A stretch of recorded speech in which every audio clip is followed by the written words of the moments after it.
Hi, Dawn Cameron Dick here, and I'm here today to talk to you about needles and threads. It is going to be a lot more interesting than watching paint dry, I assure you.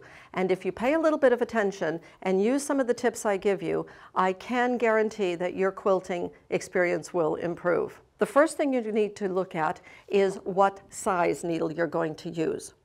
Now, the size of the needle that you use will be chosen based on the thread that you use. 3 bits of information when you're thinking about threads. Who made it? What fiber content is it? And what size is it? I'll use a cream for my medium to light colored quilts, and I'll use a soft gray for my medium to dark quilts. I buy them by the box. I'll buy 4 or 5 spools at a time because I can certainly tell you the quilts that I've made in the last 15 years, it's the same thread in every one of them. I know it works well, I know I have a good supply of it, and it's one less thing I have to worry about.